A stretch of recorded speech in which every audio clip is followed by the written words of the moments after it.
जय झारखंड, जोहार झारखंड।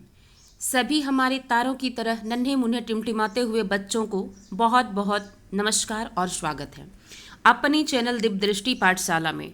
बच्चों, आज जो हम लोग इस क्लास में पढ़ने वाले हैं वो हम लोग पढ़ने वाले हैं क्लास 10th केमिस्ट्री। क्या पढ़ने वाले हैं? क्लास 10th का केमिस्ट्री पढ़ने वाले हैं। और केमिस्ट्री में भी अगर देखा जाए तो पहला जो चैप्टर आपका था वो कौन सा चैप्टर था? तो रासायनिक अभिक्रिया था। कौन सा चैप्टर था? याद करते चलिए ताकि आपको पढ़ने में आसानी होगी। रासायनिक अभिक्रिया पहला चैप्टर था। दूसरा चैप्टर में हम लोग अम्ल और क्षार को देखे हुए थे। और तीसरा चैप्टर में क्या है? धातु और अधातु। धातु और क्या है? अधातु। इसी धातु और अधातु से आज हम लोग कुछ महत्वपूर्ण प्रश्न देखने वाले हैं, ठीक है, जो झारखंड बोर्ड के लिए बहुत महत्वपूर्ण साबित होगा। ये जो आपका धातु अधातु से संबंधित महत्वपूर्ण प्रश्न जो रहेगा, ये प्रश्न जो है आपके 3 कैटेगरी के यहाँ पे दिए गए हैं। एक जो है ऑब्जेक्टिव क्वेश्चन जिसको MCQ कहते हैं, यानी मल्टीपल चॉइस क्वेश्चन। दूसरा जो है 2 नंबर 3 नंबर का क्वेश्चन जो भी आपका झारखंड बोर्ड में पूछता है वैसा सारा क्वेश्चन रहेगा। और तीसरा जो है 5 नंबर का क्वेश्चन रहेगा, जैसा कि एग्जाम में पूछा जाता है। बिल्कुल एग्जाम के पैटर्न के अनुसार ही रहेगा, ठीक है। और ऐसा नहीं है कि ये झारखंड बोर्ड के जो भी एग्जाम्स होते हैं उसके लिए ही महत्वपूर्ण है। जहाँ जहाँ जिस स्टेट में ये चैप्टर चल रहा है 10th बोर्ड में, सभी स्टेट के लिए ये महत्वपूर्ण होगा। तो चलिए हम लोग बिना देर किए इसको स्टार्ट करते हैं।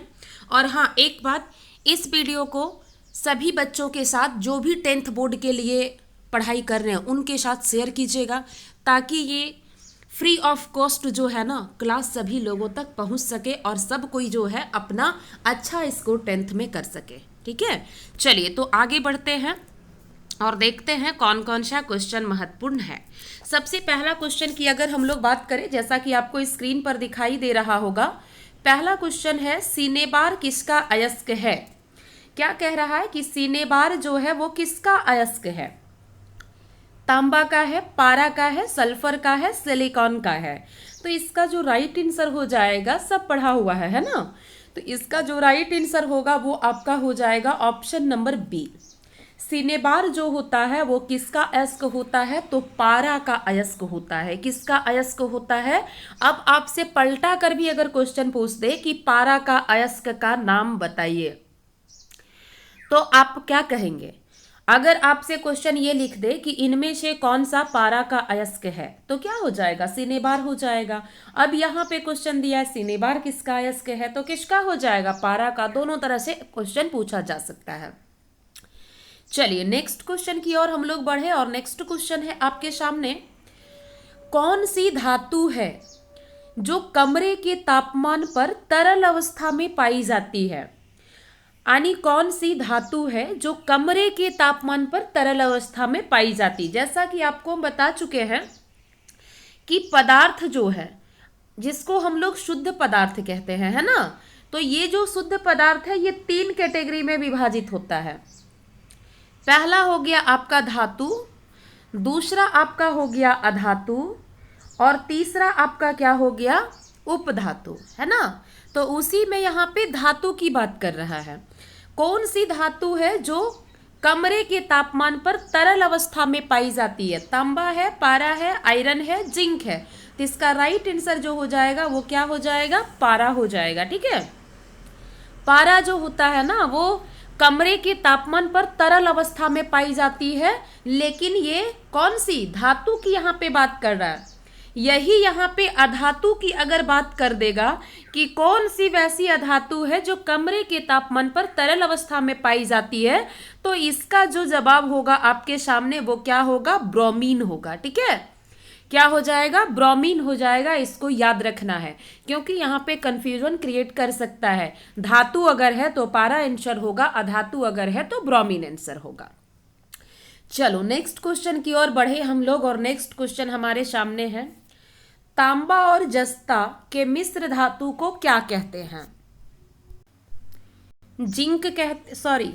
तांबा और जस्ता के मिश्र धातु को क्या कहते हैं? तो पीतल कहते हैं, कांसा कहते हैं, सोल्डर कहते हैं या फिर स्टील कहते हैं। तो इसका राइट आंसर जो होगा ऑप्शन नंबर आपका ए हो जाएगा। तांबा और जस्ता के मिश्र धातु से जब बनता है पदार्थ तो वो पीतल कहलाता है, ठीक है।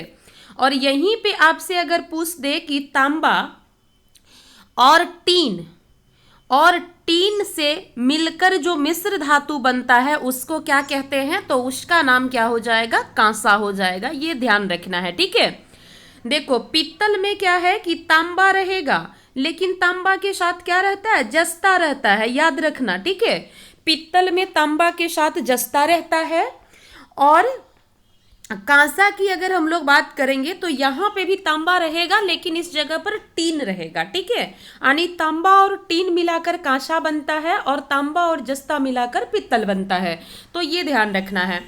चलो नेक्स्ट क्वेश्चन की ओर चले हम लोग, और नेक्स्ट क्वेश्चन तुम्हारे सामने है, निम्न में से किसे चाकू से काटा जा सकता है?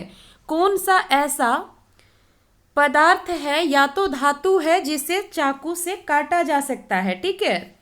ऑप्शन है सामने, ग्रेफाइट है, लकड़ी है, लिथियम है या फिर कैल्शियम है। तो इसका राइट आंसर क्या हो जाएगा? सोडियम भी यहाँ पे रहता तो चलता, लेकिन सोडियम ऑप्शन में तुम्हारा नहीं है, तो इसका राइट आंसर क्या हो जाएगा? Option number C right answer होगा कि लिथियम जो है उसी चाकू से काटा जा सकता है, जैसा कि हम लोग पढ़ चुके हैं, है ना। वही यहाँ पे कह रहा है कि निम्न में से कौन सा है जिसे चाकू से काटा जा सकता है। चलो नेक्स्ट क्वेश्चन की ओर बढ़े हम लोग, और नेक्स्ट क्वेश्चन है, कौन सा अधातु है जो कमरे के तापमान पर द्रव्य अवस्था में रहती है, जो कि हम ऊपर बता चुके हैं। तांबा है, ब्रोमीन है, पारा है, अल्युमिनियम है। तो इसका राइट आंसर क्या हो जाएगा? ऑप्शन नंबर बी इसका राइट आंसर हो जाएगा, ब्रोमीन। चलो नेक्स्ट क्वेश्चन की ओर बढ़े हम लोग, और नेक्स्ट क्वेश्चन है, सबसे कठोर तत्व कौन सा है? यानी ये जो यहाँ पे दिया हुआ है नीचे तुम्हारा, उसमें सबसे कठोर तत्व जो है वो कौन सा है? सोना है, कार्बन है, चांदी है या फिर हीरा है। तो इसका राइट आंसर क्या हो जाएगा? ऑप्शन नंबर डी जो होगा वो इसका राइट आंसर होगा। सबसे कठोर तत्व के रूप में क्या जाना जाता है? तो हीरा जाना जाता है, ठीक है। क्या जाना जाता है? हीरा जाना जाता है। आगे हम लोग बढ़ेंगे तो आगे क्या कह रहा है वो देखो, एक धातु जिसमें चमक होती है। मतलब देखो हम लोग पढ़ चुके हैं कि धातु जो होता है वो चमकदार होता है, यही ना पढ़े हैं। अब लेकिन यहाँ पे कह रहा है कि एक ऐसा अधातु का आप नाम बताइए जो कि चमकदार होता है। ऑप्शन में है कोयला है, आयोडीन है, सल्फर है, ब्रोमीन है। सबसे पहला ऑप्शन है कोयला। कोयला चमकता है क्या? कोयला काला होता है ना।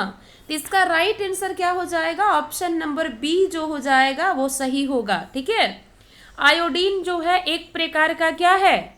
ये अधातु है, यानी तत्व जो है वो 3 भाग में बटे हैं, धातु, अधातु और उपधातु में। तत्व कितने भाग में बटे हुए हैं? धातु में, अधातु में और कौन सा चीज? उपधातु में, ठीक है। तो यहाँ पे कह रहा है कि एक कौन सा अधातु है जिसमें चमक होता है? तो आयोडीन जो है एक प्रकार का धातु है और इसमें क्या होता है? चमक होता है। नेक्स्ट क्वेश्चन की ओर बढ़े हम लोग, और नेक्स्ट क्वेश्चन है, वह कौन सा अधातु है जो विद्युत का सुचालक होता है? ग्रेफाइट है, प्लास्टिक है, हीरा है, लकड़ी है। हम लोग पहले ही पढ़ चुके हैं कि अधातु जो होता है वो क्या होता है? विद्युत का कुचालक होता है। क्या होता है? विद्युत का कुचालक होता है, यानी अधातु से विद्युत जो है वो पास नहीं होता है। लेकिन यहाँ पे कह रहा है कि कौन सा वो एक ऐसा धातु है जो विद्युत का क्या होता है? विद्युत का सुचालक होता है, यानी विद्युत उससे आर से पार होता है। तो इसका राइट आंसर जो होगा ऑप्शन नंबर ए हो जाएगा, यानी ग्रेफाइट। ग्रेफाइट का प्रयोग कहाँ पे होता है? तो तुम लोग जो पेंसिल लिखती हो ना, उसका जो नोक होता है पेंसिल का, जब छीलने के बाद निकलता है वो काला कलर का, सिलेटी कलर का, वही है क्या है? ग्रेफाइट। उसी को वहां पे प्रयोग किया जाता है। चलो नेक्स्ट क्वेश्चन की ओर बढ़े हम लोग, और नेक्स्ट क्वेश्चन है, इनमें से कौन ठंडे जल के साथ तेजी से अभिक्रिया करती है? मतलब कौन सा इसमें तत्व है जो कि क्या करता है? ठंडे जल के साथ तेजी से अभिक्रिया करता है? कार्बन करता है, सोडियम करता है, मैग्नीशियम करता है, या तो फिर सल्फेट करता है। ठीक है, तो इसका राइट आंसर जो होगा वो ऑप्शन नंबर बी हो जाएगा। क्या हो जाएगा? ऑप्शन नंबर बी हो जाएगा इसका। सोडियम जो है वो ठंडे जल के साथ तेजी से अभिक्रिया करता है। इसी में से एक क्वेश्चन तुमसे पूछा जाता है 2 नंबर का, और वो क्वेश्चन क्या रहता है यहाँ पे समझना इसको, कि ये जो सोडियम धातु है इसको मिट्टी के तेल में डुबाकर क्यों रखा जाता है? मिट्टी के तेल यानी जिसको किरोसिन का तेल कहते हैं, ठीक है, तेल में डुबो कर क्यों रखा जाता है? तो इसका आंसर क्या लिखोगे? मिट्टी के तेल में डुबाकर क्यों रखा जाता है? तो आंसर इसका क्या होगा? आंसर इसका यही होगा कि सोडियम धातु जो है वो एक बहुत अभिक्रियाशील धातु है, और यह हवा में क्या होता है कि खुद जलने लगता है, और जल कर ये क्या करता है? सोडियम ऑक्साइड का निर्माण कर लेता है। इसलिए इसको सुरक्षित रखा जाता है ताकि आग ना लगे कहीं पे, इसीलिए मिट्टी के तेल में इसको डुबोकर रखा जाता है। चलो नेक्स्ट क्वेश्चन की ओर हम लोग चले, और नेक्स्ट क्वेश्चन है, लोहा पर जिंक की परत चढ़ाने की विधि को क्या कहते हैं? यानी लोहा है कोई, ठीक है, यानी लोहा का एक टुकड़ा है, उस पर जिंक का हम लोग परत चढ़ा दिए हैं। ये परत जो चढ़ा है इस कौन सी विधि से चढ़ा है उसका नाम पूछ रहा है। संक्षारण, ये संक्षारण है, ठीक है, संक्षारण हो जाएगा, या फिर विद्युत अपघटन हो जाएगा, या फिर असद लेपन, या फिर पानी चढ़ाना। तो इसका right answer option number C हो जाएगा। इस प्रक्रिया का नाम क्या है? इस प्रक्रिया का नाम है यसद लेपन। क्यों चढ़ाते हैं जिंक का परत? ताकि ये जो लोहा है इसमें जंग ना लगे। कौन सी धातु है जो हथेली पर रखने से पिघलने लगती है? हीलियम है, ऑर्गन है, लोहा है, या फिर गैलियम है? तो इसका राइट आंसर जो होगा ऑप्शन नंबर क्या हो जाएगा? ऑप्शन नंबर डी हो जाएगा, ठीक है। गैलियम जो है धातु वो हथेली पर रखने पर क्या होती है? पिघलने लगती है, ठीक है। हाथ में रखोगे गैलियम धातु को तो ये पिघलने लगता है। चलो नेक्स्ट क्वेश्चन की ओर बढ़े हम लोग। नेक्स्ट क्वेश्चन पूछ रहा है कि कौन सा एक ऐसा धातु है जो बहुत ज्यादा तन्य है? तन्या नहीं, तन्य हो जाएगा, ठीक है। तन्य का मतलब क्या होता है? तन्य का मतलब होता है कि इसको खींचकर एक लंबे तार के रूप में ढाला जा सकता है, ठीक है। एक लंबे तार के रूप में खींचा जा सकता है, इसी को हम लोग तन्य कहते हैं। तो ऑप्शन दिया है सोना है, तांबा है, चांदी है, जिंक है। तो इसका राइट आंसर जो हो जाएगा वो ऑप्शन नंबर आपका ए हो जाएगा, ठीक है। सबसे अधिक तन्यबल धातु जो होता है वो क्या होता है? तो वो सोना होता है। यहीं से अगर आपसे क्वेश्चन पूछे कि सबसे अधिक आघात वर्धनीयता वाला धातु कौन सा है? आघात वर्धनीयता सबसे पहले है क्या? तो आघात वर्धनीयता जो है एक ऐसा मतलब गुण होता है जिसको धातु को हथौड़े से पीट कर पतला चादर बनाया जा सकता है, ठीक है। तो सबसे अधिक आघात वर्धनीयता धातु जो होगा वो सोना ही होगा, और सबसे ज्यादा तन्य धातु जो होगा वो भी सोना होगा। इसीलिए सोना से देखोगे एकदम पतला पतला का आभूषण जो है वो बनाया जाता है, ठीक है। दूसरे नंबर पर आपका चांदी आएगा, है ना। चांदी से भी देखना आभूषण जो बनता है चांदी से थोड़ा मोटा बनेगा, लेकिन सोना से एकदम पतला पतला आभूषण बनता है ना। क्यों? क्योंकि उसमें 2 प्रकार का विशेष गुण पाया जाता है, जिसको तन्य गुण कहते हैं और आघात वर्धनीयता गुण कहते हैं। सबसे अधिक किस धातु में पाया जाएगा? तो सबसे अधिक सोना में पाया जाएगा, ठीक है। आई थिंक यहां तक तुम लोग को समझ में आया होगा। चलो नेक्स्ट क्वेश्चन की ओर बढ़े हम लोग, और नेक्स्ट क्वेश्चन है, निम्न में से किस धातु को किरोसिन में डुबाकर रखा जाता है? किरोसिन तेल में डुबाकर रखा जाता है। मरकरी को, मैग्नीशियम को, सोडियम को, पोटेशियम को। तो इसका right answer option number C हो जाएगा। अब यहीं से उल्टा के पूछे क्यों रखा जाता है, तो हम बता चुके हैं कि स्वतः जो है ये आग न लग जाए, क्योंकि ये बहुत अभिक्रियाशील धातु होता है। इसी आग के जैसा घटना से सुरक्षित रखने के लिए सोडियम धातु को किरोसिन तेल में डुबाकर रखा जाता है। चलो नेक्स्ट क्वेश्चन की ओर बढ़े हम लोग, और नेक्स्ट क्वेश्चन है, वह परमाणु जो अपने संयोजी इलेक्ट्रॉन को त्याग आसानी से कर देता है वो क्या कहलाता है? विद्युत ऋणात्मक कहलाता है, विद्युत धनात्मक कहलाता है, रेडियो सक्रिय कहलाता है, या उपधातु कहलाता है? तो इसका राइट आंसर जो होगा ऑप्शन नंबर क्या हो जाएगा? बी हो जाएगा, है ना। अब देखो यहाँ पे तुम लोगों को बता चुके हैं संयोजी इलेक्ट्रॉन क्या होता है। किसी भी परमाणु के कक्ष, बाहरी कक्ष जो होता है ना, उसमें 8 इलेक्ट्रॉन अगर जब होगा तब ये अपने अष्टक को पूरा करता है। ठीक है, क्या करता है वो? अपने अष्टक को तब वो पूरा करता है। अगर इसके बाहरी कक्ष में इलेक्ट्रॉन की जो संख्या होती है ना, यही इलेक्ट्रॉन की संख्या जो होती है वो क्या कहलाती है? संयोजी इलेक्ट्रॉन कहलाती है। अब यहां से कहता है कि ये जो संयोजी इलेक्ट्रॉन है इसका ये त्याग करती है, क्योंकि जब इसके बाहरी कक्ष में 2 इलेक्ट्रॉन है तो या तो ये किसी को देगा या तो ये किसी से लेगा, तभी तो इसका अष्टक पूरा होगा ना, बाहरी कक्ष इसका पूरा होगा। लेकिन बाहरी कक्ष कितने में पूरा हो रहा है? 8 में हो रहा है, इसके पास 2 ही है, तो कितना घट रहा है? 6 घट रहा है। अब 6 ये किसी से लेगा या 2 किसी को देगा, तो 2 देना आसान है जबकि 6 लेना आसान नहीं है ना। इसीलिए ये क्या करेगा? जिसके बाहरी परमाणु कक्ष में 6 इलेक्ट्रॉन रहेगा उसको ये क्या कर देगा? 2 वाला दे देगा, है ना। तो वही कह रहा है, अब देने वाला यानी त्याग करने वाला जो है वो क्या कहलाता है? तो विद्युत धनात्मक कहलाता है। जैसे तुम्हारे पास जो है ना बहुत सारा पैसा है, अब उस पैसे को तुम किसी के पास अगर दे रहे हो दूसरे को, तो तुम क्या हो गए? तुम धनी व्यक्ति हो, इसलिए तुम दूसरे को दे दिए, है ना। तो इसीलिए कहता है कि संयोजी इलेक्ट्रॉन का जो त्याग कर रहा है आसानी से, वो क्या कहलाएगा? धनात्मक, मतलब धन वाला है, ले रहा है, उसको क्या कहेंगे? लेने वाला को विद्युत ऋणात्मक कहेंगे। तो ये दोनों क्वेश्चन याद रखना यहां से, ठीक है। चलो नेक्स्ट की ओर बढ़े हम लोग, और नेक्स्ट है खनिजों से संबंधित अशुद्धियों को सामूहिक रूप से क्या कहते हैं? ये 2 नंबर में लिखने भी आ सकता है, ठीक है। पहला ऑप्शन है गैंग, दूसरा है अयस्क, तीसरा है धातुमल, चौथा है फलक। तो इसका राइट आंसर हो जाएगा ऑप्शन नंबर ए, ठीक है। क्या होगा? खनिजों से संबंधित अशुद्धियों को सामूहिक रूप से क्या कहते हैं? तो गैंग कहते हैं, ठीक है।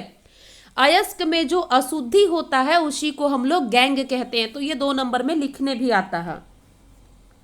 चलो नेक्स्ट की ओर बढ़े हम लोग, और नेक्स्ट जो है अब लिखने वाला क्वेश्चन है ना। चलो देखते हैं। कह रहा है कि आघात वर्धनीयता क्या है? उदाहरण द्वारा समझाइए। मतलब आघात वर्धनीयता क्या है वो डिफिनेशन लिखने बोल रहा है, यानी परिभाषा बोल रहा है, और उसमें उदाहरण भी मांग रहा है ना। तो क्या हम लोग देखें, तो कह रहा है आंसर में, ये जो है उत्तर है आपका, और आंसर में हम लोगों को क्या लिखना है? तो बस छोटा सा एक लिखना है कि धातुओं को हथौड़े से पीट कर, मतलब कोई मान लो कि ये धातु है, ठीक है, इस पर हम लोग हथौड़ा जो है उस हथौड़ा का प्रयोग कर रहे हैं, और हथौड़ा से पीट कर इस धातु को एक पतली चादर बना रहे हैं, ठीक है। और ये जो पतली चादर बनाने का जो गुण है यही क्या कहलाता है? आघात वर्धनीयता कहलाता है। आई होप तुम लोग को यहाँ तक समझ में आया होगा। अब वो गुण कौन किसका किसके पास है? उदाहरण के रूप में सबसे अधिक किसके पास है? सोना के पास है, हम लोग पहले ही देख चुके हैं। उसके पास चांदी है, तो सोना चांदी हम लोग उदाहरण के रूप में लिख देंगे, है ना।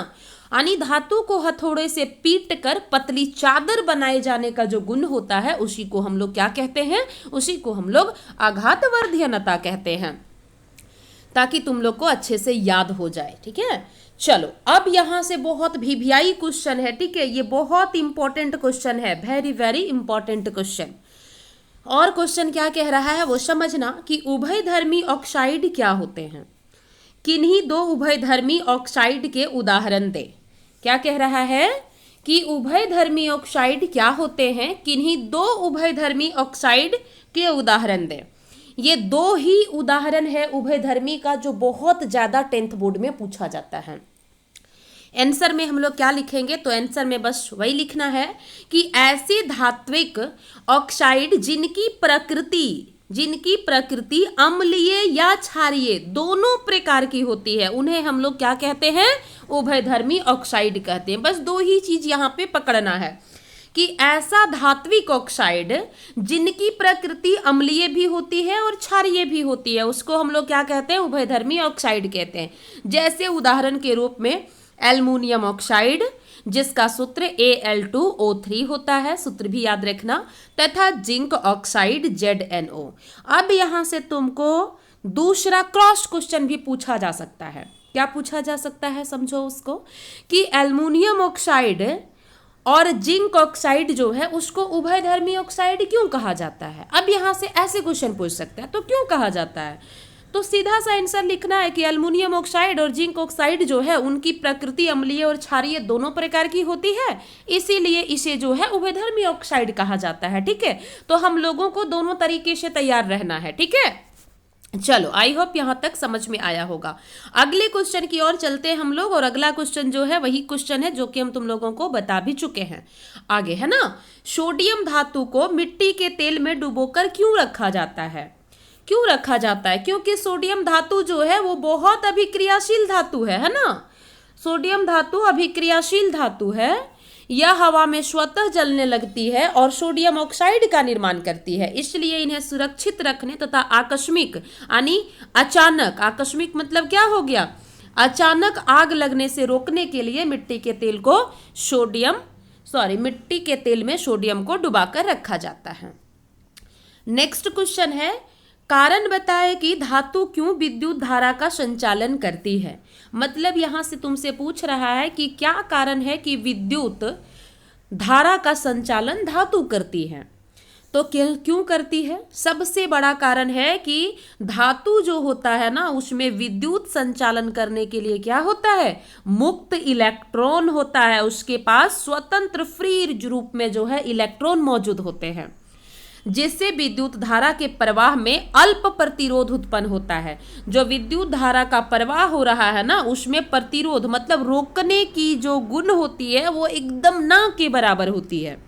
यही कारण है कि धातु विद्युत धारा का संचालन करती है। देखो 3 लाइन आंसर जरूर लिखे, लेकिन इसमें जो है ना 2 लाइन बकवास है। सिर्फ मुक्त इलेक्ट्रॉन अगर पकड़ के रखोगे तो अपने से आंसर जो है क्वेश्चन जो दिया हुआ है उससे तुम आंसर को बना सकते हो, है ना। चलो नेक्स्ट क्वेश्चन की ओर बढ़े हम लोग, और नेक्स्ट क्वेश्चन बहुत वीवीआई ये भी क्वेश्चन है, खनिज और अयस्क में अंतर स्पष्ट करें। ठीक है, ये क्वेश्चन बहुत ज्यादा 3 नंबर में पूछा जाता है 10th बोर्ड में। इसका आंसर क्या होगा, तो सबसे पहले हम लोग खनिज का देखते हैं, है ना। ये 3 नंबर में पूछा जाता है, ज्यादा पढ़ने का जरूरत नहीं है। तो यहाँ पे सबसे पहला जो अंतर होगा वो क्या होगा कि सभी खनिज जो होते हैं वो अयस्क नहीं होते हैं, यानी जितना खनिज है वो क्या होगा, अयस्क नहीं होगा। लेकिन सभी अयस्क जो होते हैं वो क्या होंगे, सभी अयस्क जो होते हैं वो क्या होते हैं, वो खनिज होते हैं। ठीक है, ध्यान रखना। दूसरा है कि सभी खनिजों से धातुओं का निष्कर्षण नहीं हो सकता, जितने भी खनिज हैं उनसे धातु की प्राप्ति यानी निष्कर्षण नहीं हो सकती है। तीसरा है कि भूप्रपटी जो है उसमें प्राकृतिक रूप से पाए जाने वाले तत्व जो होते हैं या तत्व के यौगिक जो होते हैं उसको हम लोग क्या कहते हैं, खनिज कहते हैं। तो यहाँ पे 3 अंतर लिखना है। सबसे पहले लिखना है कि भूप्रपटी में प्राकृतिक रूप से जो पाए जाने वाले तत्व और तत्व के यौगिक होते हैं ना वही खनिज कहलाते हैं। क्या खनिज कहलाता है, तो डायरेक्ट लिखना है कि भूप्रपटी में प्राकृतिक रूप से, यानी इसको कोई रोपता नहीं है, ठीक है, ये प्राकृतिक रूप से उपलब्ध है, तो वही कह रहा प्राकृतिक रूप से पाए जाने वाले तत्व हो या तत्व का यौगिक हो वो खनिज कहलाते हैं। दूसरा लिखना है और कि सभी खनिज जो होता है उससे धातु का निष्कर्षण नहीं किया जा सकता है। सभी खनिज जो होते हैं वो अयस्क नहीं होते, इसी का उल्टा क्या हो जाएगा, अयस्क हो जाएगा। वे खनिज जिनसे धातुएं आसानी से तथा कम खर्च में प्राप्त हो जाती हैं उसे हम लोग क्या कहते हैं, अयस्क कहते हैं। अब अयस्क का परिभाषा भी अगर तुमसे पूछे तो ये वाला याद है तो इसी तीसरे पॉइंट को तुम परिभाषा के रूप में लिख दो, है ना। अगला लिखना है कि सभी अयस्क से धातु का निष्कर्षण हो सकता है। तीसरा है सभी अयस्क जो होते हैं वो क्या होते हैं, खनिज होते हैं। तो खनिज और अयस्क में अंतर जो है ये बहुत इंपॉर्टेंट है 10th बोर्ड के लिए। चलो और अगला जो है ये भी बहुत वीवीआई तुम्हारा है और ये भी 3 नंबर में जो है ये पूछा जाता है, ध्यान रखना। भर्जन और निस्तापन में अंतर क्या है, स्पष्ट करें। तो भर्जन की अगर हम लोग बात करेंगे तो ये जो है ना, भर्जन ऐसे लिखाएगा लेकिन वहां पे मिस्टेक हो जाता है थोड़ा। चलो, भर्जन जो है उसमें हम लोग क्या लिख सकते हैं, तो भर्जन जो है उसमें हम लोग सबसे पहला जो अंतर लिखेंगे वो लिखेंगे कि यह सल्फाइड अयस्क के लिए प्रयुक्त होती है। भर्जन किसके लिए प्रयुक्त होता है, तो ये सल्फाइड अयस्क के लिए प्रयुक्त होता है, जैसा कि टेबल में हम लोग पढ़ चुके हैं, देख चुके हैं, है ना।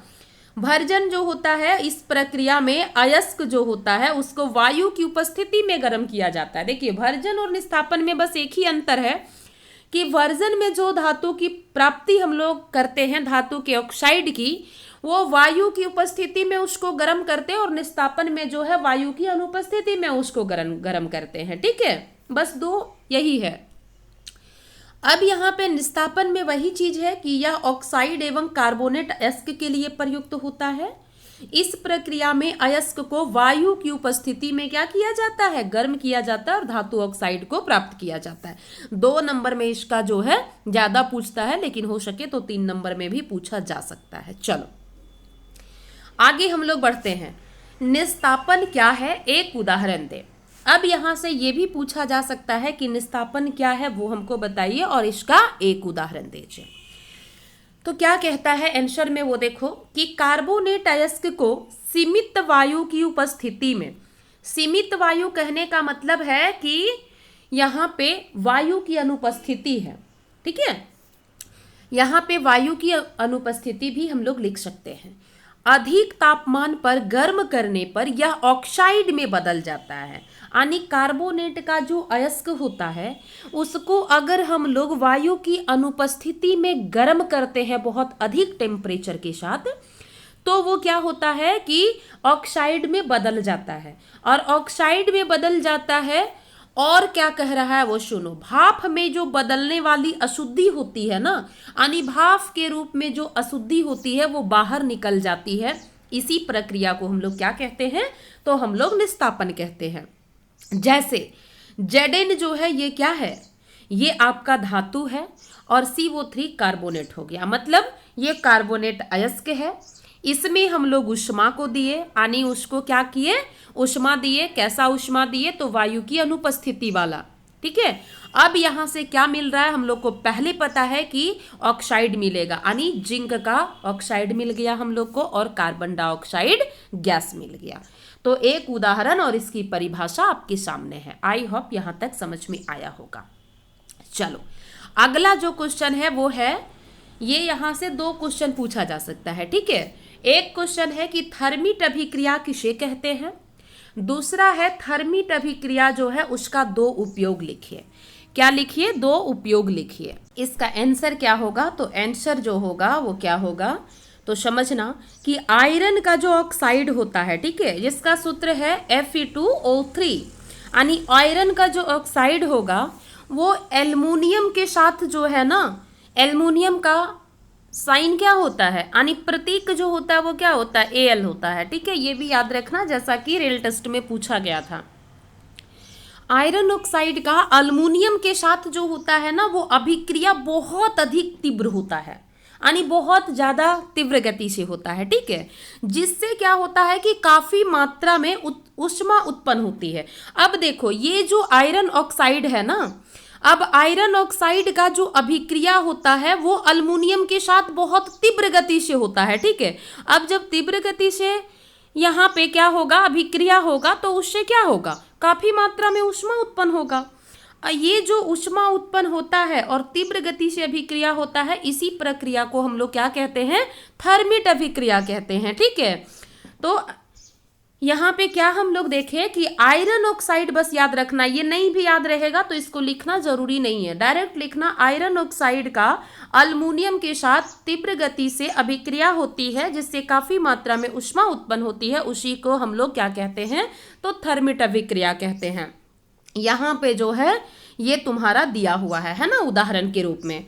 ये क्या है, आयरन ऑक्साइड है, ये अल्मुनियम है, दोनों का क्या होगा, दोनों के साथ अभिक्रिया होगा, क्या बनेगा, तो आयरन बनेगा, और क्या बनेगा, तो Al2O3 क्या बनेगा, अल्मुनियम क्या होगा, कार्बोनेट, है ना। और ऊष्मा जो है बहुत ज्यादा बाहर होगा। अब यहां से कह रहा है कि ये जो थर्मिट अभिक्रिया है ना, इसका दो उपयोग लिखिए। तो दो उपयोग क्या है, तो पहला उपयोग जो है, रेलवे का ट्रैक जो होता है ना, उसको जोड़ने में किस चीज का प्रयोग होता है, तो रेलवे का ट्रैक में जोड़ने का जो प्रयोग किया जाता है वो थर्मिट अभिक्रिया का किया जाता है। ठीक है, टूटे हुए मशीन जो होता है, कोई मशीन है वो टूट गया है, ठीक है, उसकी पुर्जा को जोड़ना है, तो उसको हम लोग कैसे जोड़ेंगे, थर्मिट अभिक्रिया के तहत ही जोड़ते हैं। तो दो चीज को याद रखना, रेलवे ट्रैक को जोड़ने में और टूटे हुए मशीन का जो पुर्जा होता है उसको जोड़ने में थर्मिट अभिक्रिया का प्रयोग किया जाता है। चलो आगे क्वेश्चन कह रहा है कि रेलवे ट्रैक को जोड़ने के लिए यौगिक एक्स तथा एल्युमिनियम का उपयोग होता है। क्वेश्चन है यौगिक एक्स क्या है उसको पहचानिए और अभिक्रिया का नाम क्या है उसको पहचानिए। तो आंसर क्या इसका हो जाएगा। तीसरा भी क्वेश्चन है, इसका रासायनिक समीकरण लिखें। 3 क्वेश्चन आपसे पूछ रहा है कि रेलवे ट्रैक को जोड़ने के लिए यौगिक एक्स का हम लोग प्रयोग कर रहे हैं तथा अल्युमिनियम का उपयोग होता है। ठीक है, उसमें से अब क्वेश्चन कह रहा है कि यौगिक एक्स को पहचानिए, वो क्या था, अभिक्रिया का नाम लिखिए और इसका रासायनिक समीकरण लिखिए।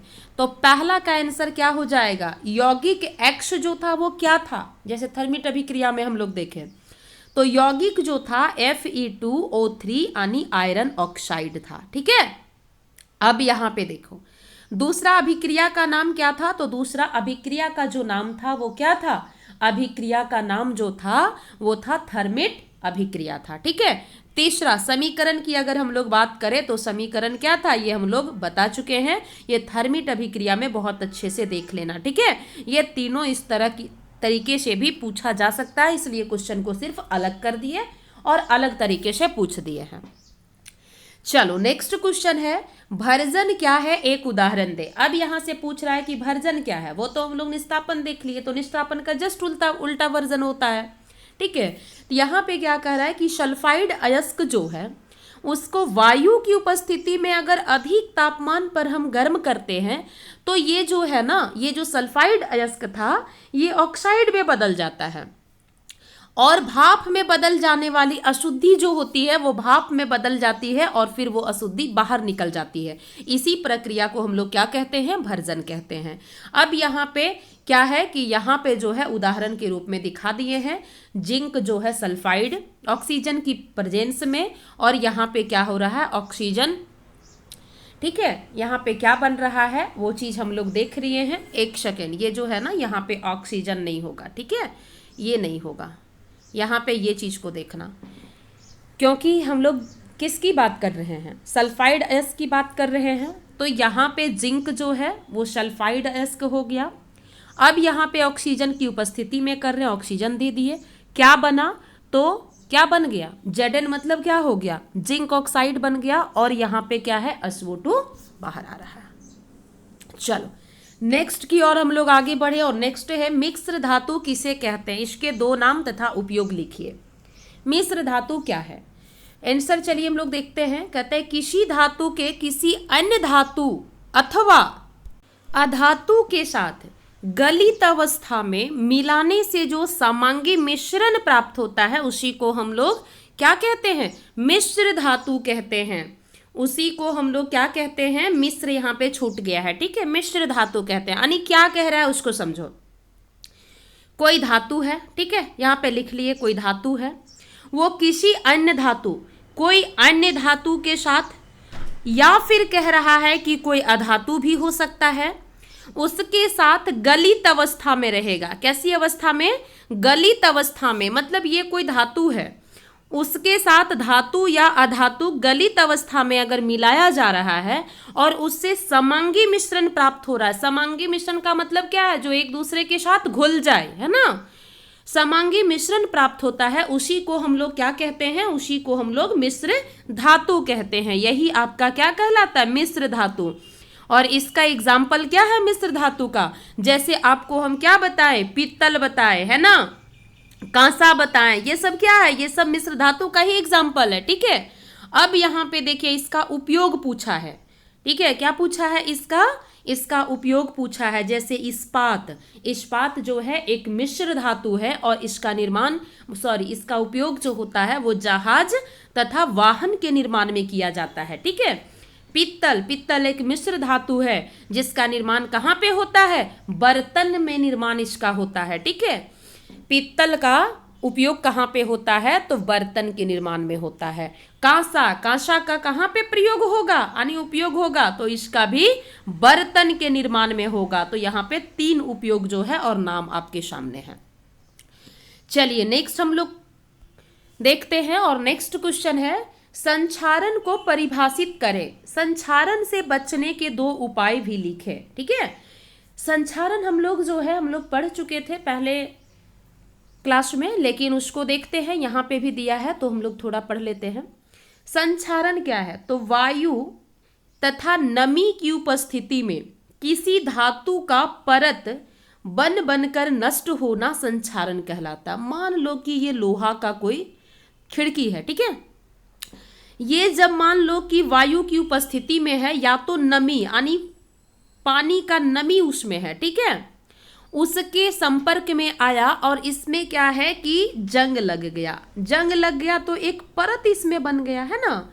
और ये धीरे धीरे जब इसी अवस्था में इसको हम छोड़ देंगे तो ये जो है ना परत बन बनकर क्या होगा, धीरे धीरे ये पूरे लोहा को नष्ट कर देगा। और वही जो है प्रक्रिया क्या कहलाती है, संचारण कहलाती। तो यही यहाँ पे कह रहा है कि वायु या तो फिर नमी जो है ना उसकी उपस्थिति में किसी धातु पर एक परत बन बनकर अगर उसको नष्ट कर दे रहा है तो यही पूरा प्रक्रिया जो है वो क्या कहलाएगी, संचारण कहलाएगी। अब इससे बचने के लिए उपाय कह रहा है, तो बचने के लिए क्या उपाय होगा, तो सबसे पहले यसद लेपन। ठीक है, बचने के लिए क्या उपाय है, पहला तो असद लेपन। असद लेपन जब किया जाता है तो उसके ऊपर क्या किया जाता है, जिंक का परत चढ़ाया जाता है। ठीक है, दूसरा है कि उस पर हम पेंट लगा दें। जैसे देखोगे दरवाजा खिड़की जो होता है ना उसमें पेंट किया हुआ रहता है, क्यों, इसी कारण से, क्योंकि उसमें जंग ना लगे, इसी कारण से उसको पेंट कर दिया जाता है। यानी कोई धातु है उसके ऊपर पेंट चढ़ा दीजिए तब वो संचारण नहीं होगा। तीसरा उपाय हम कर सकते हैं ग्रीस लगाकर, धातु के ऊपर ग्रीस लगा दीजिए ताकि उसका संचारण ना हो, है ना। तो 3 उपाय हैं, क्या क्या, असद लेपन, पेंट कर और ग्रीस लगाकर। यसद लेपन में जिंक का परत चढ़ाते हैं, पेंट में धातु के ऊपर पेंट करते हैं और ग्रीस लगाकर मतलब धातु के ऊपर ग्रीस लगाना है ना।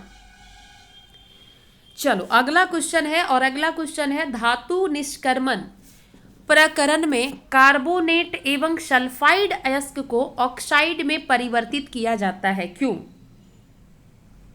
क्वेश्चन यहाँ पे समझने का पहले प्रयास करो। ठीक है, ये कह क्या रहा है, कह रहा है कि धातु का जो निष्कर्मण होता है उस प्रकरण में कार्बोनेट एवं सल्फाइड का जो अयस्क होता है उसको ऑक्साइड में परिवर्तित किया जाता है, क्यों।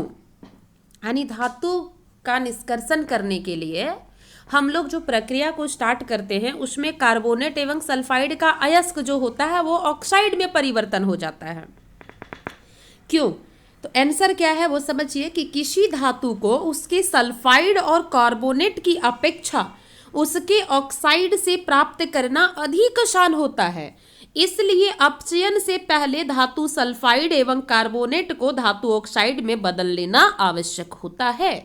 देखो यहाँ क्या कह रहा है उसको समझो आराम से। ठीक है, कि बोला कि धातु का निष्कर्षण का प्रकरण जो होता है यानी प्रक्रिया जो होता है उसमें कार्बोनेट जो हम बताएं और सल्फाइड बताएं, 2 ही अयस्क बन रहा था ना, एक कार्बोनेट अयस्क और एक सल्फाइड अयस्क। ठीक है, अब उसको ये जो दोनों अयस्क है कार्बोनेट और सल्फाइड का, ये क्या होता है कि ऑक्साइड में चेंज हो जाता है। तो ऑक्साइड में हम लोग इसको परिवर्तित करते क्यों हैं, तो यहाँ पे आंसर कह रहा है कि किसी धातु को जो उसका सल्फाइड और कार्बोनेट का जो अयस्क है इससे हम जो भी धातु को प्राप्त कर पाएंगे, ठीक है, उससे ज़्यादा आसानी से हम अगर ऑक्साइड में अगर परिवर्तन कर लेंगे तो आसानी से हम धातु को क्या कर सकते हैं, प्राप्त कर सकते हैं। इसीलिए ऑक्साइड में परिवर्तन किया जाता है। वही यहाँ पे कह रहा है कि इसलिए अपचयन से पहले, यानी जब धातु का ऑक्साइड होता है, ठीक है, ऑक्साइड हम लोग कर लेते हैं, उसके बाद अपचयन की प्रक्रिया को अपनाते हैं। तो वही कह रहा है कि अपचयन से पहले धातु का जो सल्फाइड होता है और कार्बोनेट का जो होता है सल्फाइड, उसको धातु ऑक्साइड में बदल लेना आवश्यक होता है, ताकि हम आसानी से क्या करें, ऑक्साइड से धातु को प्राप्त कर सकें। चलो नेक्स्ट क्वेश्चन है, तांबे के विद्युत अपघटनी परिष्करण में एनोड, कैथोड एवं इलेक्ट्रोलाइट विद्युत अपघटय होता है, ठीक है, उस किसे कहते हैं। मतलब यहाँ पे क्वेश्चन जो है ना, थोड़ा सा रुक जाओ, यहाँ पे कह रहा है क्वेश्चन कि तांबा का जो ये डायग्राम जो है हम आगे दिखाएंगे, ठीक है, तांबा का विद्युत अपघटनी है, ठीक है, परिष्करण में एनोड होता है, कैथोड होता है और इलेक्ट्रोलाइट होता है, जिसको हम लोग विद्युत अपघटय कहते हैं, जिसको हम लोग क्या कहते हैं, इलेक्ट्रोलाइट का ही दूसरा नाम विद्युत अपघटय है। वो किसे कहते हैं, यानी यहाँ से तुमसे पूछ रहा है कि एनोड क्या है, कैथोड क्या है और इलेक्ट्रोलाइट क्या है। तो यहाँ पे आंसर तुम्हारे सामने है कि एनोड जो होता है विद्युत अपघटनी में, वो अशुद्ध तांबा का छड़ होता है। क्या होता है, अशुद्ध तांबा का छड़ होता है, जो कि तुम्हारे सामने दिख रहा है। कैथोड जो होता है वो शुद्ध तांबा का छड़ होता है, इसमें कंफ्यूज नहीं होना है, एकदम अच्छे से इसको कंसेप्ट को क्लियर रखना है कि एनोड जो होगा वो अशुद्ध तांबे का छड़ होगा, दोनों तांबा का ही छड़ होगा, लेकिन एनोड जो होगा वो अशुद्ध तांबे का छड़ होगा। ये याद रखना ना, अ से क्या हो गया, अशुद्ध, और अ से एनोड भी हो गया, ठीक है, भले हम लोग लिखते हैं ये वाला आ, लेकिन क्या है कि दोनों अ जब मिला तो ये इसको क्या कर दिया, अशुद्ध कर दिया, ठीक है। याद रखने का कुछ भी ट्रिक अपनाना है। तो एनोड जो है अशुद्ध तांबा का छड़ होता है और कैथोड जो होता है शुद्ध तांबा का छड़ होता है। और विद्युत अपघटय की अगर हम लोग बात करें तो विद्युत अपघटय जो होता है, यानी इलेक्ट्रोलाइट जो होता है, वो धातु का लवण विलयन होता है, ठीक है, यानी कॉपर सल्फेट हम लोग कह सकते हैं। विद्युत अपघटय क्या होता है, धातु का लवण का एक विलयन यानी घोल होता है, जिसको कॉपर सल्फेट हम लोग कहते हैं। तो यहां से तुम लोग को एनोड, कैथोड और विद्युत अपघटय समझ में आया होगा। चलो नेक्स्ट क्वेश्चन है, और नेक्स्ट क्वेश्चन तुम्हारे सामने है, एल्युमिनियम अत्यधिक अभिक्रियाशील धातु है, फिर भी इसका उपयोग खाना बनाने वाले बर्तन बनाने के लिए किया जाता है, क्यों। यानी हम लोग सक्रियता श्रेणी में जो देखे हैं उसमें 3 तरह के हम लोग तत्वों को देखे है ना, कुछ अभिक्रियाशील बहुत है, कुछ मध्यम है और कुछ जो है निम्न है, ठीक है। वही यहाँ पे कह रहा है कि एल्युमिनियम जो है वो बहुत ज्यादा अभिक्रियाशील धातु है, फिर भी जो है खाना बनाने का जो बर्तन होता है हम लोग उसमें इसका प्रयोग करते हैं। क्यों, तो इसलिए हम लोग उसका प्रयोग करते हैं क्योंकि एल्युमिनियम से बना जो भी बर्तन होता है वो संक्षारित नहीं होता है, ठीक है, यानी उसका संक्षारण नहीं होता है। इसमें कभी जंग लगे देखे हो क्या, तो वही कह रहा है संक्षारण नहीं होता है। एल्युमिनियम से बना बर्तन जो होता है ये उष्मा का सुचालक होता है, यानी इसमें जो है हीट तुरंत जो है वो पास हो जाता है, ठीक है, और यह मजबूत भी होता है और सस्ता भी होता है। तो 3 चीज के कारण हम लोग क्या करते हैं कि एल्युमिनियम अधिक अभिक्रियाशील धातु है, फिर भी हम लोग खाने का बर्तन के रूप में इसका प्रयोग करते हैं। क्यों करते हैं, तो एल्युमिनियम संक्षारित नहीं होता है, ऊष्मा का सुचालक होता है, ये मजबूत होता है, ये सस्ती धातु होता है, ठीक है। चलो नेक्स्ट की ओर बढ़े हम लोग, और नेक्स्ट आपके सामने है कि गर्म जल का टैंक बनाने में तांबा का उपयोग होता है। गर्म जल का जो टैंक होता है ना, उसको बनाने के लिए किस चीज का प्रयोग होता है, तो तांबा का प्रयोग होता है, स्टील का नहीं होता है। ऐसा क्यों, इसका कारण बताओ। मतलब हम लोग जो गर्म जल का टैंक बनाते हैं ना, उसमें तांबा का उपयोग किया जाता है, स्टील का उपयोग नहीं किया जाता है। ऐसा क्यों करते हैं, उसका एक कारण बताइए हमको। तो आंसर में क्या कह रहा है वो देखो, आंसर कह रहा है कि तांबा जल के साथ किसी भी स्थिति में अभिक्रिया नहीं करता है, लेकिन लोहा वाष्प के साथ अभिक्रिया कर ऑक्साइड एवं हाइड्रोजन गैस बनाती है। इसलिए गर्म जल का टैंक बनाने में तांबा का उपयोग किया जाता है, स्टील का उपयोग नहीं किया जाता है। क्यों गर्म जल का टैंक बनाने में तांबा का उपयोग किए और स्टील का हम लोग नहीं किए, इसका आंसर मिल गया ना। क्या आंसर में लिखेंगे हम लोग, तो तांबा जो है वो जल के साथ क्या होता है, अभिक्रिया नहीं करता है, लेकिन जो लोहा होता है वो जल के साथ तो अभिक्रिया नहीं करता है, बट भाप यानी वाष्प के साथ अभिक्रिया कर लेता है। और अभिक्रिया करता ही नहीं है। अभिक्रिया जब करता है तो ऑक्साइड और हाइड्रोजन गैस बना लेता है। यही कारण है कि गर्म जल का टैंक बनाने में तांबा का उपयोग किया जाता है, क्योंकि तांबा अभिक्रिया नहीं करता है और स्टील का प्रयोग जो है वो नहीं किया जाता है। ठीक है, तो इसका आंसर जो है वो थोड़ा छोटा ही है, बस थोड़ा लैंग्वेज है, देख लेना। चलो आगे यहाँ पे क्या कह रहा है क्वेश्चन वो समझो कि कोई तांबा का बर्तन है, उसको नींबू या इमली के रस से साफ किया जाता है। कारण बताएं। नींबू और इमली क्या है, एक तरह से इसको देखो तो ये अम्ल हो जाएगा, है ना।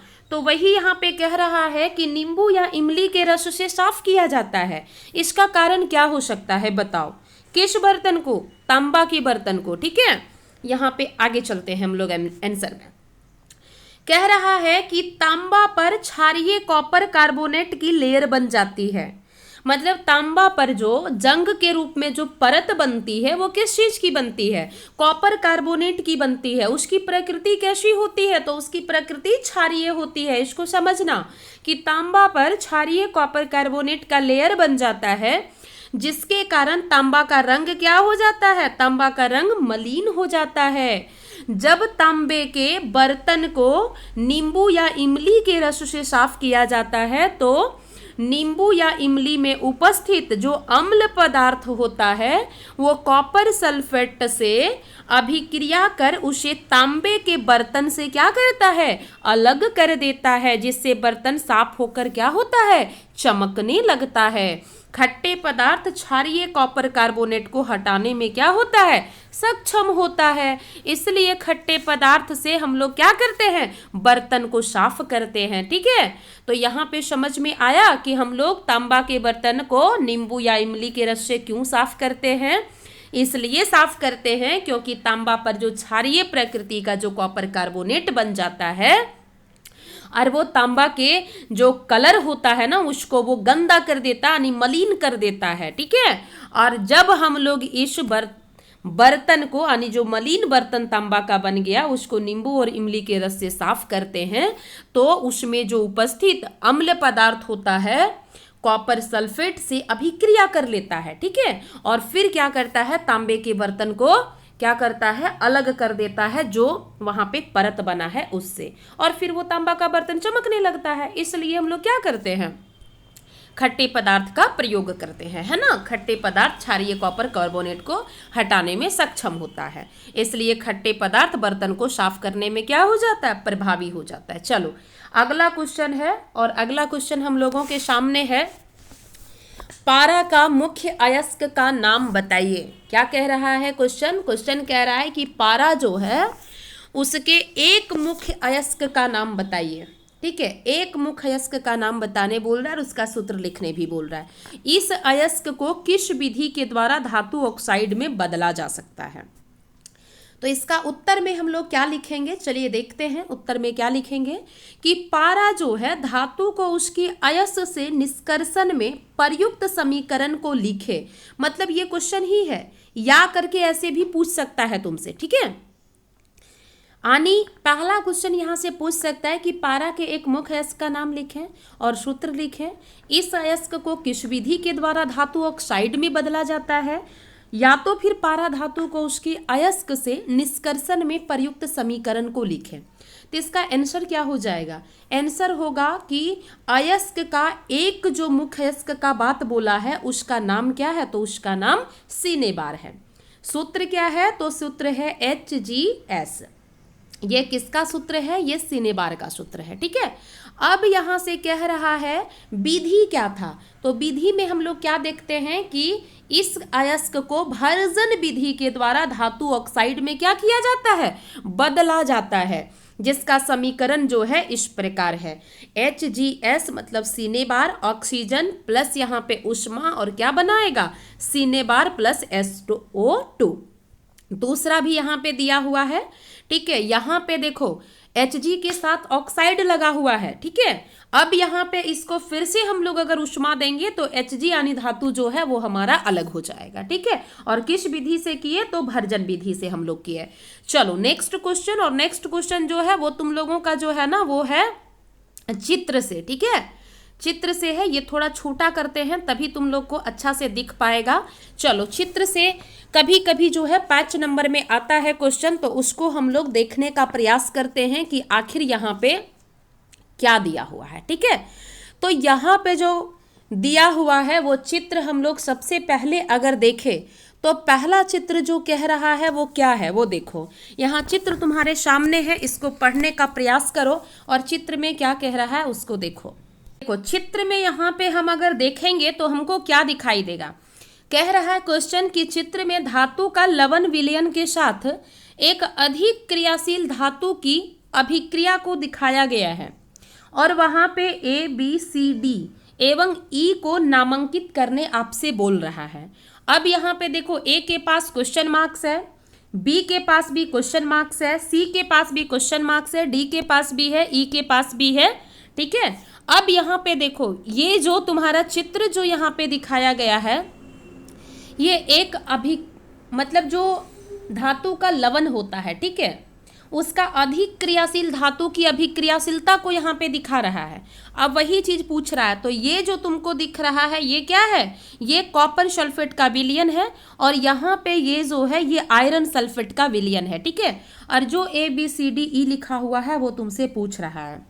तो ए जो यहाँ पे लगा हुआ ये जो है ना, ये ए का नाम है धागा। क्या है, यहाँ पे धागा लगा हुआ है। ठीक है, कॉपर सल्फेट के विलयन से लटका हुआ धागा है।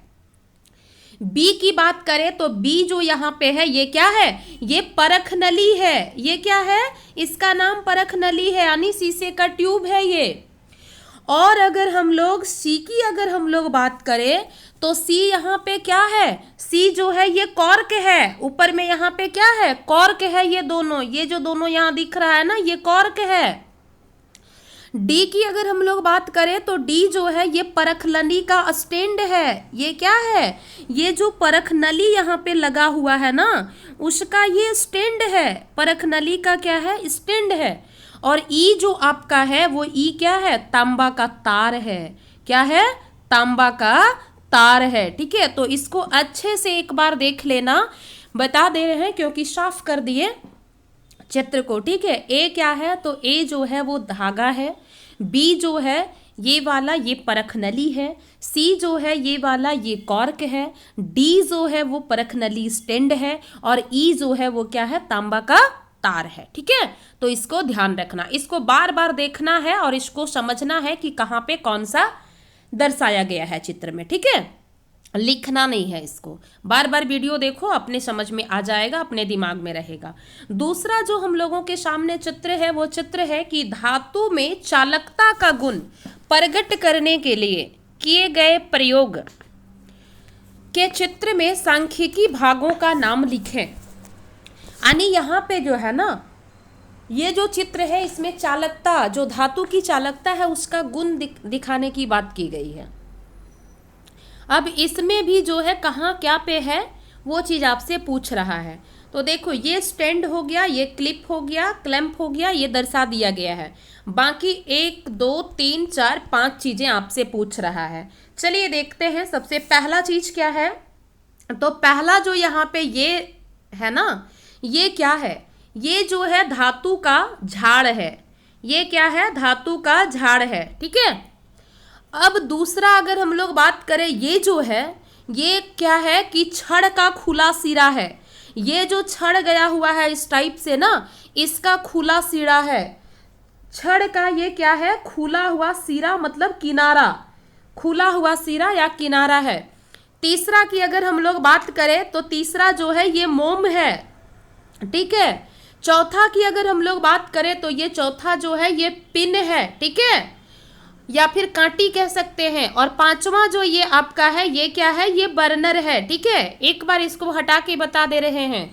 सबसे पहला वाला जो है वो क्या है, धातु का झाड़ है, मतलब धातु का एक कह सकते हैं कि कोई बना एक पदार्थ है। दूसरा जो है वो क्या है, तो छड़ का खुला हुआ किनारा है। तीसरा जो है वो मोम है। ठीक है, जो जल रहा है। चौथा जो है वो पिन या कांटी है, मोम में लगा हुआ पिन या कांटी है ऐसे। और पांचवा जो है ये बर्नर है, ठीक है, ये क्या है, बर्नर है, जिससे क्या दिया जा रहा है, हीट को दिया जा रहा है। तो आई होप ये भी चित्र तुम लोग को समझ में आया होगा। चलो नेक्स्ट चित्र की ओर हम लोग चले, और नेक्स्ट चित्र से पहले थोड़ा सा जो है इस वीडियो को आप लोग जो है जब देखते हो तो लाइक करो, ताकि दूसरे बच्चे जो है वो मोटिवेट हो, ठीक है। और जो भी इस चैनल पर नए हैं, ठीक है, जो भी बच्चे वो सब्सक्राइब कीजिए, ताकि जो है हमारा दिया हुआ वीडियो सबसे पहले आपके कानों तक पहुंचे, आपके मोबाइल तक पहुंचे। सब्सक्राइब करके बेल आइकन को प्रेस कीजिए, ताकि यूट्यूब जो है नोटिफिकेशन भेजता है तो आपके पास पहुंच सके कि यहाँ पे कोई नया वीडियो दिया गया है। वीडियो देखते हैं उसके नीचे प्यारा सा कमेंट्स कीजिए, ताकि बच्चे जो है ना, और बच्चे जो हैं वो मोटिवेट हो, और ये फ्री ऑफ शिक्षा जो दिया जा रहा है वो सभी तक पहुंचे, गरीब से गरीब बच्चे तक पहुंचे। अपने दोस्तों में इसको शेयर करो, ठीक है। चलो नेक्स्ट की ओर हम लोग बढ़े, और नेक्स्ट चित्र जो है वो क्या है, नेक्स्ट चित्र जो है वो आपके पास है कि एक चित्र दिया गया है जिसमें धातु पर भाप की अभिक्रिया को दिखाया गया है, ठीक है। क्या दिखाया गया है, धातु पर भाप की अभिक्रिया को दिखाया गया है, और उसमें जो है कुछ दर्शाया गया है, कुछ आपसे ए से ई तक आपसे पूछेगा, लेकिन कुछ को यहाँ पे दर्शा गया दिया है। क्या दर्शाया है, देखिए, जल से भींगे कांच का तंतु है ये, और ये निकास नली है, ठीक है, ये क्या है, निकास नली, इधर से बाहर हो रहा है। अब चलिए ए से ई तक जो दर्शाया है, दर्शाने जो बोला गया है वो क्या है, उसको हम लोग देखते हैं। तो जो सबसे पहला आपको ये जो नज़र आ रहा है ना, ये क्या है, ये एक धातु का नमूना है। ये क्या है, धातु का नमूना है एक, ठीक है। इसको देखते रहना, आराम से हो जाएगा। बनाने का चित्र जो है ना वो जरूरी नहीं है। ये जो बी नंबर है आपका, ये जो बी नंबर आपका है ना, यहाँ जो दिखा रहा है, ये बी क्या है, ये बर्नर है, जिससे हीट को दिया जा रहा है, ठीक है।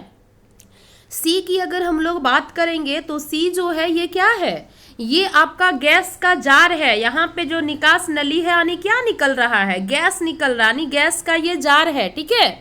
अब डी जो है उसमें क्या है, तो जो ये गैस का जार है ना, उसके अंदर कौन सा गैस निकल रहा है, तो डी जो है ये है हाइड्रोजन गैस निकल रहा है, ठीक है।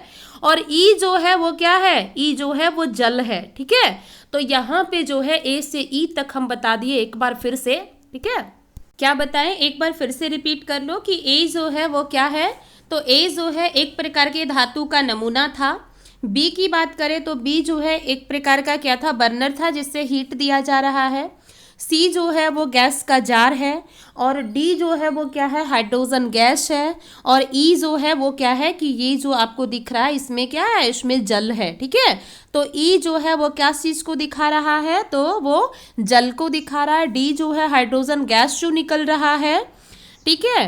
भाप, जो धातु पर भाप की अभिक्रिया हो रहा है और उससे जो गैस निकल रहा है वो कौन सा गैस है, तो हाइड्रोजन गैस है। और ये जो दिख रहा है ये क्या है, तो ये क्या है, ये गैस का जार है। ए जो है धातु का नमूना है, और बी जो है बर्नर है, ठीक है। आई होप यहाँ तक तुम लोगों को समझ में आया होगा।